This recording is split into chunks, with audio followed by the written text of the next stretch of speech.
Hello everybody, who's coming up tonight on Now? The man accused of murdering a Somerset County Sheriff's deputy denies the charges. And we'll be asking for a life sentence. Prosecutors push for the harshest punishment possible while John Williams pleads not guilty. I have mixed feelings. I'm not quite sure yet. Maine makes history with the nation's first statewide election using ranked choice voting. Voters decide, is it here to stay? I will probably not certify the election. I will leave it up to the courts to decide. If the governor had his way, ranked choice voting would be long gone. His threat to send today's results to court, only here on News Center Maine. This is News Center Now.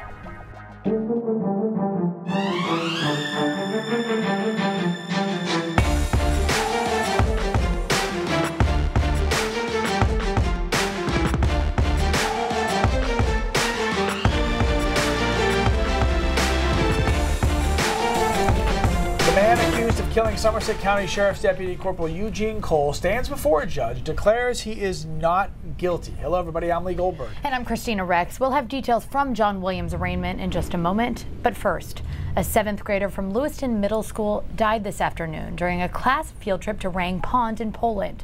The superintendent tells News Center Maine the boy was playing football with his classmates in the water when he went under, and he didn't come back up. Lifeguards and staff searched the murky water for 20 minutes before they found the middle schooler. He was rushed to the hospital, but he did not survive.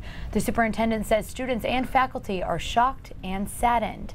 The boy's name is not being released at this time. As the story develops, we will have more on our website and, of course, on our mobile apps.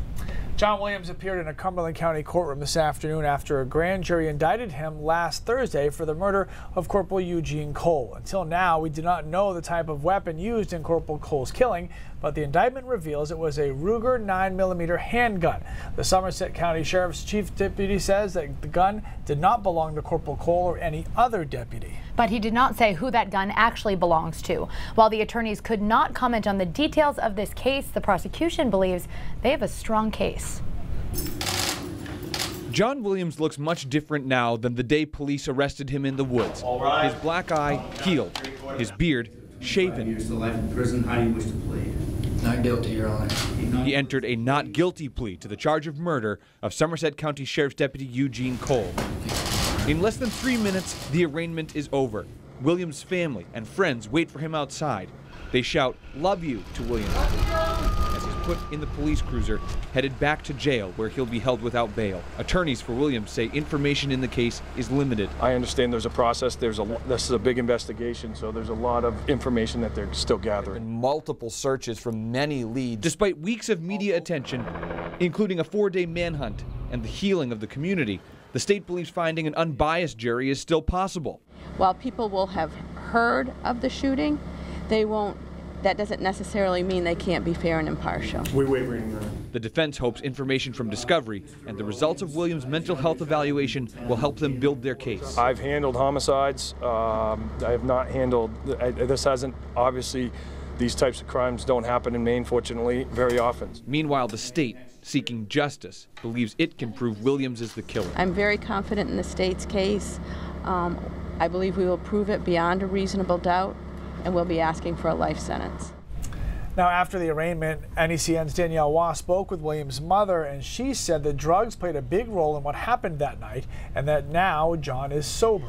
Earlier today, Cheryl Cole, the wife of Corporal Cole, posted on Facebook sharing the news of the day dedicated to her husband, as well as the bridge being renamed for him. She also wrote, quote, "I've chosen to let go of any hate and anger. Holding on to hate, anger, and vengeance is like drinking the poison yourself and expecting the other person to die. So I won't drink it." A couple of hard news stories to start our day, but this put pretty much everybody in a good mood today, and that would be Keith, because we had this big, bright, yellow, shiny, beautiful thing in the sky today. I don't think it's fair to say that Keith put everyone in a good mood. No, I think that's You could have ended accurate. just at like, everyone's in a good mood because of Keith today. I think my poll numbers are surging today, looking good. 84 officially for a high in Portland, 82 in Lewiston, 81 in Augusta. We talked yesterday about how the model that I was showing you, the computer model, was way too cool with temperatures, having us in the 70s. And sure enough, we ended up between 80 and 85 across much of the state. Still currently warm. You have these late day highs around 3, 4 o'clock in most spots. And so temperatures are still in the 80s. Exception, Bar Harbor cooling down at 67 and out into Eastport as well. Satellite still pretty clean. A few clouds starting to move into the mountains and northern Maine. But most of tonight, all of tonight is dry, and most of it is mainly clear. Our next storm system is this mess out here. It doesn't have all that much precipitation with it, and as it lifts towards us tomorrow, we start clouding up through late morning and then showers and thunderstorms in the afternoon. But you'll notice the first several hours of the day tomorrow are fine. In fact, over northern and down east Maine, most of the day is dry. It's not until at least midday that showers and storms move into western and southern Maine. Those showers and storms continue throughout the afternoon. Guys, we have some heat to talk about for the weekend. Could have some of us upper 80s and into the 90s. We'll talk details in a few minutes. Candidates for governor and the U.S. House of Representatives were out in full force today, while Mainers head to the polls to choose their party's nominees. But this year, it wasn't just those names on the ballot that had voters talking. The ballot itself was a hotly contested issue. If you voted today, or if you still plan to, you are part of history in the making. Yeah, the non-traditional method of ranked choice voting allows constituents to rank the candidates in order of their preference. We've talked a lot about this, a lot. Lindsay Mills spoke to voters in Lewiston. Some mixed opinions on this one tonight, Lindsay. Hi, Lee. Hey, K-Rex. Yes, we've been talking about this a lot, and other cities across the nation have used ranked choice voting before, including Portland, but this is the first time it's being used in a statewide election. And the question is today, is it here to stay? We talked to a lot of voters today who said they were prepared to rank the candidates by their personal preference, but the wording of question 1, which essentially asks voters if they support ranked choice voting, confused them. Here's what some of you had to say when it comes to ranking the candidates. I'm kind of curious too. I thought we already voted that the people wanted it, and I don't understand why we're doing it again. I would have come out to vote regardless. I would have been out here either way, but it is a big reason that I came out. I'm not registered in either party, so it's the reason I'm here today. Even the ballot feeding. One person, one vote. That's what the Constitution says. One person, one vote. You don't say, okay, well, then him, and then him. No, wait, then her. That's splitting up your vote. It's almost communism. If it works in Portland, I think it would work for us too. I don't know. It seems like there's too many choices that we have to make, and then you've got to figure out which one of the three is going to be the better one. I don't know. I haven't decided. I guess when I get in the booth, I'm going to decide. And Republican candidate for governor Mary Mayhew told me today she thinks ranked choice voting is a scam and that it undermines the election process. Meanwhile, Democratic representative for Congress in the 2nd District, for Maine's 2nd District, to represent that in Washington, Jared Golden, he says that he is open to the idea of election reform. And coming up tonight on News Center Maine at 11 and on our News Center Maine Facebook page, I'll have more on his campaign from where he plans to watch some of the results roll in tonight. For now, live in Lewiston, Lindsay Mills for News Center Now. K-Rex, back to you. All right, Lindsay, thanks so much. Now, many Republicans are resolutely against ranked choice voting, including Governor LePage, who spoke exclusively to News Center Maine today. I find ranked choice voting to be repugnant to the Constitution. There's been a precedent set for many, many years, and the courts have told me when it's not set in law, we go by precedent. So if they go by precedent, this is unconstitutional. So will you certify this election? I will probably not certify the election. I will leave it up to the courts to decide. But our Secretary of State says this isn't the governor's call. This is a primary, not an election, so the results don't actually need to be certified by the Blaine House. We have much more from Governor LePage and Secretary of State Matt Dunlap coming up on News Center Maine at both 5:30 and 6. The woman accused of killing her daughter by brutally beating her is trying to get 2 prosecutors thrown off of her case, taking the argument to Maine's highest court. Sharon Carrillo's lawyer says his client has the mental capacity of a 12-year-old and is shaken to the core by the judicial process. It's hard for us to imagine that the idea that someone saw early a report that would soon be part of the public record could shake her as much as being charged with the murder of her daughter. Carrillo and her husband Julio are charged with the depraved indifference murder of her 10-year-old daughter Marissa Kennedy. Her lawyer Chris McLean is trying to get 2 prosecutors from the Attorney General's office off her case, claiming misconduct. His motion was initially denied in local courts, and today he pleaded his case to Maine's Supreme Court. McLean claims prosecutors intentionally threatened a New York school with a subpoena and a fake court date in order to get confidential records. The Attorney General's office, on the other hand, says this was a mistake and a mix-up just due to prosecutors being busy with multiple cases. Those records reveal information about Sharon Carrillo's mental health and learning disabilities, something her attorney claims is affecting her throughout this process. This whole process is very scary to her. It's hard for her to process it and to think it through, and to know that the prosecutors in the case have done something bad and have obtained records that they're not allowed to have, and that they have information to use against her that they're not allowed to have, is frightening and scary, and especially because of her intellectual limitations. Now, Carrillo was not in the courtroom today. Her lawyer expects the decision will be handed down very soon. All right, coming up, for some kids, summer is a wonderful break from school, but for others, it can mean 3 months of near starvation. How one Maine woman took it upon herself to feed the needy this summer. And how President George H.W. Bush is celebrating 94 years right here in our state. That's coming up straight ahead.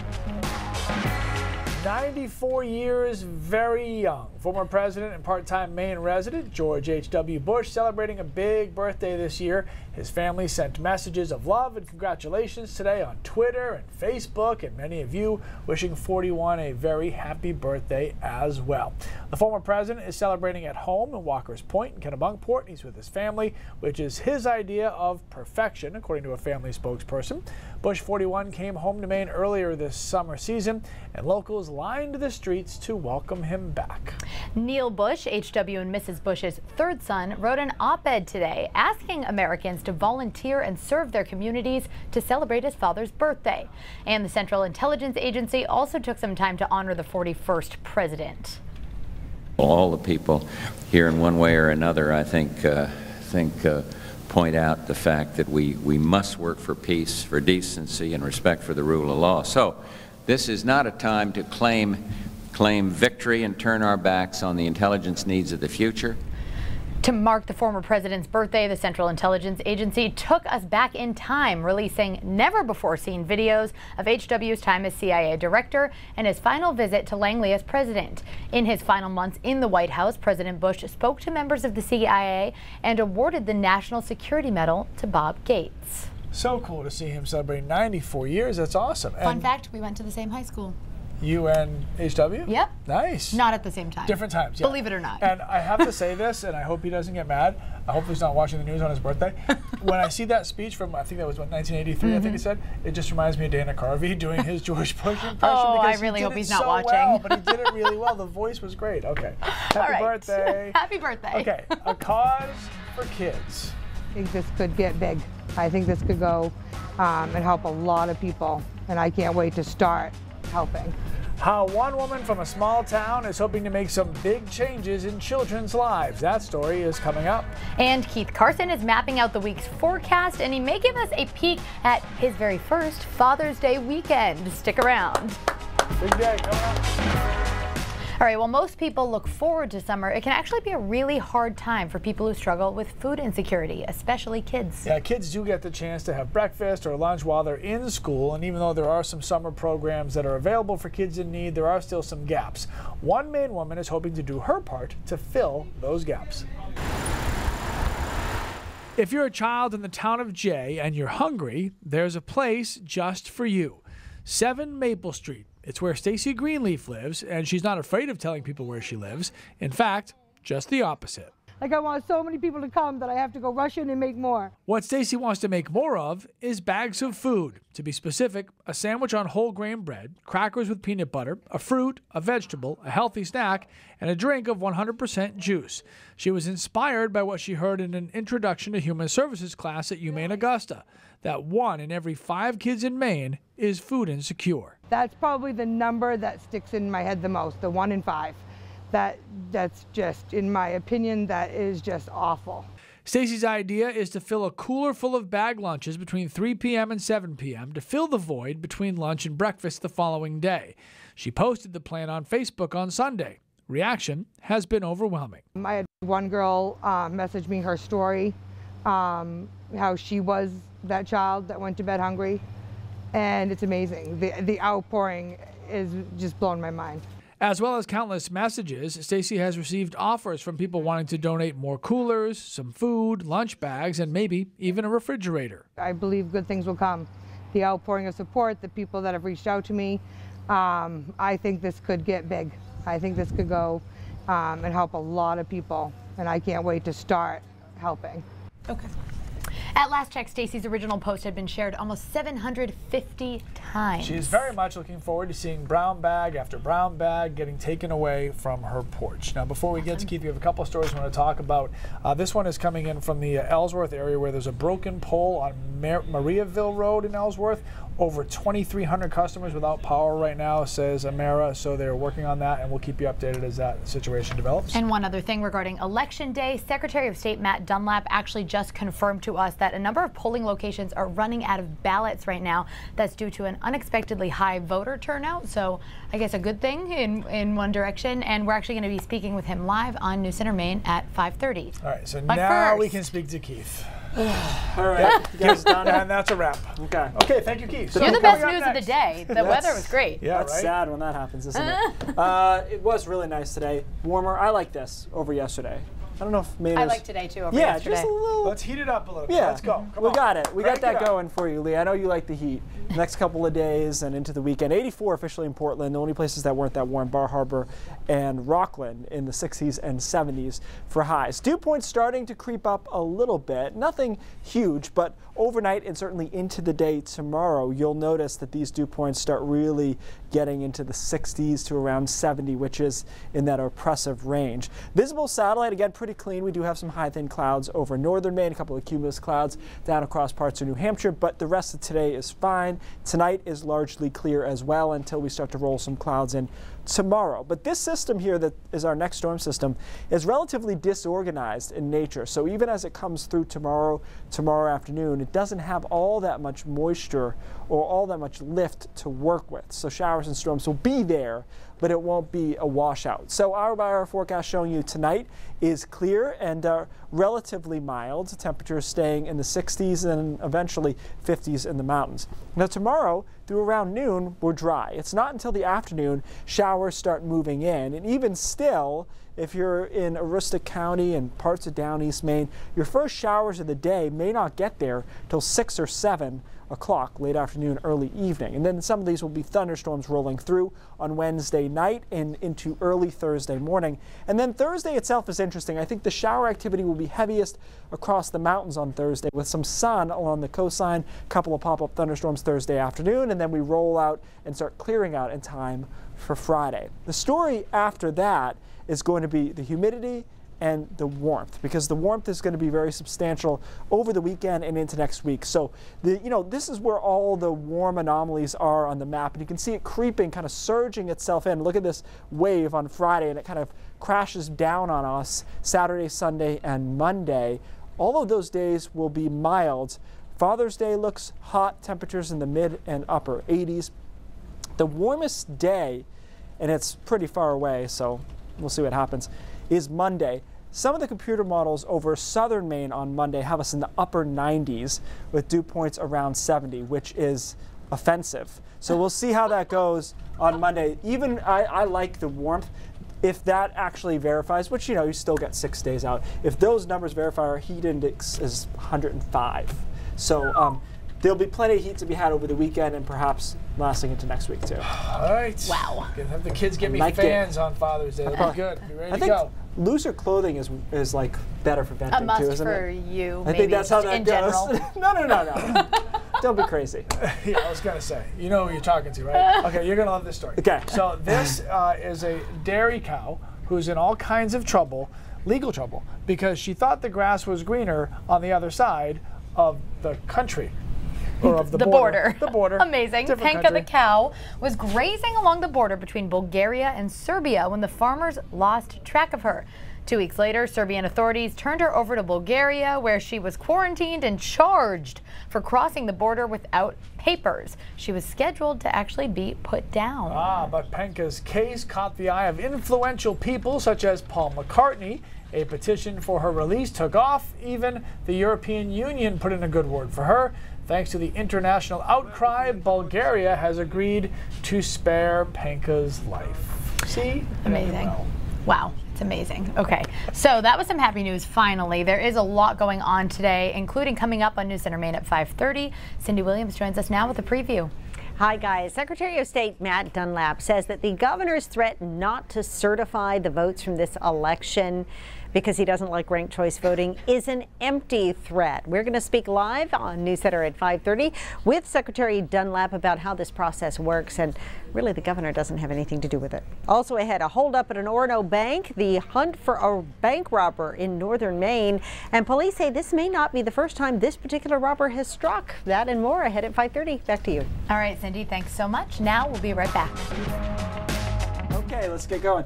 Great viewer question. I like to get these in between the hate mail. Astronomers measure the distance of celestial objects in light years. So extrapolating to the next level, does this mean the light we're looking at in the skies may be coming from objects that are no longer there, given it's taken so long for the light to reach us? This reminds me of a question that was on the ballot today. Yeah, exactly. I follow this. I totally follow this. It's a great question. So let's go first to what a light year is. Now, it's worth noting that in the biz, so to speak, they don't really use light years. There's different measures, but light years is not a popular one. But in theory, it's the amount of distance that light travels in a vacuum in 365 days, which is about 5.8 trillion miles. So you talk about light and it reaching your eyes.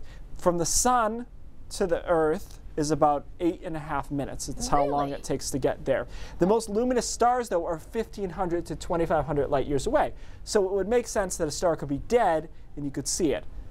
So it's possible. However, stars live for a really long time, more than 1 million years. So the chances that you happen to catch the light coming from a dead star in your lifetime is very low. But it's possible. It's possible. But it's kind of a myth, and I saw in UberFacts that it said most of the stars you see are dead. That's not true. So UberFacts apparently didn't check their facts. But there we go. Well, it's to infinity and beyond is all I heard. All right, News Center 5:30 is coming up next.